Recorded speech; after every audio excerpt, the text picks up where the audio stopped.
Hello, everyone. I'm continuing on. I've been doing talking about the senses individually. I've done the seeing, the hearing, the tasting, and now I'm going to do the smelling today, and finish up next time on feeling.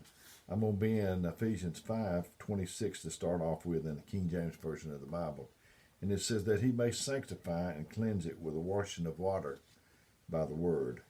Um, so the washing of water by the word. That's how we're cleansed, is through this word.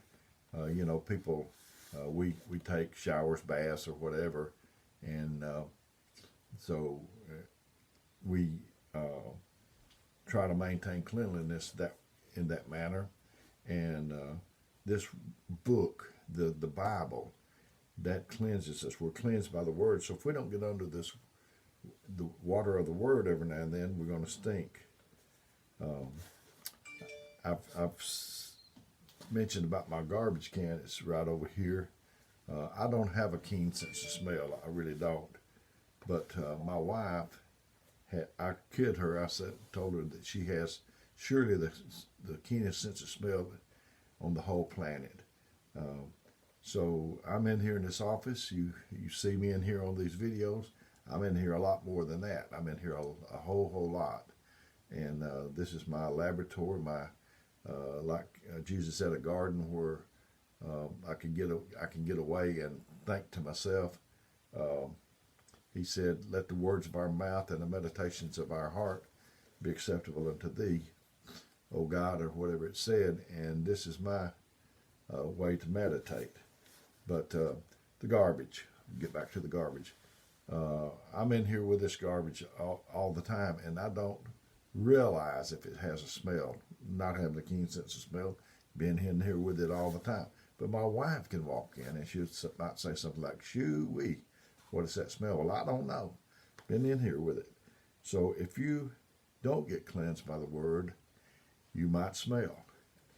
You might have an odor. And it might be such that people can't come close to you.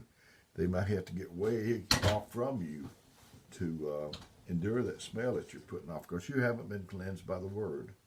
And you'll stink. People's not going to tell you that, whether it's bad breath or body odor. It's going to have to be a really good friend, like Melinda. She will let me know. But most of you that's listening to this, you watching this, you wouldn't do that. And so there we don't know that we have a problem. But the word will bring it in clear to us.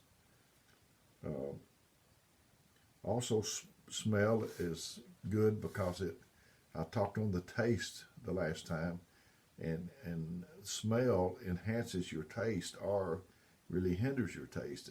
For instance, I mentioned if you eat an apple, but you smell it an onion at the same time, it's going to affect it. And you when we were able to shake hands before the coronavirus, we can't so much now. But when you shake somebody's hand, maybe they back off from you. You think, what's wrong with him? We've been so close through the years, but he might can smell that smell. Your disobedience. You rejecting the word of God. That's going to cleanse you, and they'll back up. If that happens to you, instead of saying what's wrong with them, you might ought to say what's wrong with me. What is it that I've done that's caused people to back up? Those people won't tell you. They'll just keep their distance from you.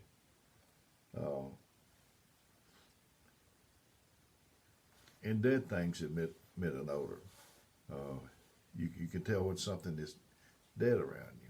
So we sure don't want that.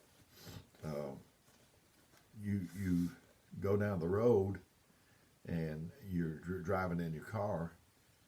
If somebody's ran over a skunk or something, you can certainly tell it. And that just reminds me, I digress a little bit, but I might can whip a skunk, but do I want to put up with the odor?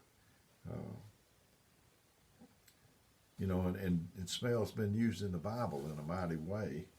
I'm going to read Genesis 27, 26 and 27, and it's talking about Jacob and Esau. Esau was supposed to be the one to get the birthright and the blessing, but his mother knew that Jacob was the one for the job, and Jacob and his mother tricked the father.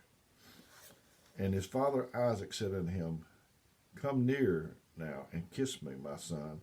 And he came near and kissed him, and he smelt the smell of his raiment, and blessed him, and said, "See, the smell of my son is as of the smell of a field which the Lord hath blessed." Isaac had grown dim; his sight was leaving him, and he was dependent on that smell, and they tricked him. So, smell, that's, if Melinda cooks me something and I come in the door, that's probably the first sense that I'll engage, I'll be able to smell it. Deuteronomy 4:28 says, "And there you shall serve gods, the works of men's hands, wood and stone, which neither see nor hear nor eat nor smell." Psalms 115:4-6 said, "Their idols are of silver and gold, the work of men's hands. They have mouths, but they speak not. Eyes have they, but they see not. They have ears, but they hear not. And noses have they, but they smell not." We've talked about this. Hearing is the last thing that goes, but when you get near death, all of your senses, that's the way you can see somebody dying spiritually, their senses start leaving. Isaiah 3:24 says, "And it shall come to pass that instead of sweet smell, there shall be stink. And instead of a girdle rent, instead of a well-set hair baldness, instead of a stomach or a garden of sackcloth and burning instead of beauty." And then I think about smell. I think about the 3 Hebrew children when they threw them into fire. Then Nebuchadnezzar, it's Daniel 3:26-27 said, "Then Nebuchadnezzar came to the mouth of the burning fiery furnace and spake and said, Shadrach, Meshach, and Abednego, you servants of the Most High God, come forth and come hither. Then Shadrach, Meshach, and Abednego came forth out of the fire, and the princes and governors and captains and the king's counselors, being gathered together, saw these men upon whose bodies the fire had no power, nor was a hair of their head singed, neither was their coats changed, nor the smell of fire passed on them. You can smell if somebody has been near smoke. You can smell it on their clothing. I know when I was growing up, both my parents smoked, and I'm sure I smelled that way for a while after leaving the house, because they both did. And but smell, I tell you, the smell of food sure smells good. But now we've talked about the seeing, we've talked about the hearing, we've talked about the tasting, and today I'm trying to talk to you about the smelling, and they're all important. And you would think a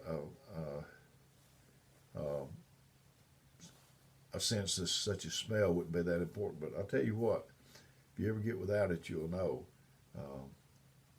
I preached a sermon, I mentioned this in a video sermon, that on garbage, and I went to a church where I had preached it about 3 months before that, and when I came up to shake his brother's hand, he said, "Brother, it's garbage." I forgot about what I preached, and I said, "What's garbage?" And he said, "Those excuses are garbage." And if a man or woman starts getting into something that they're not supposed to get into,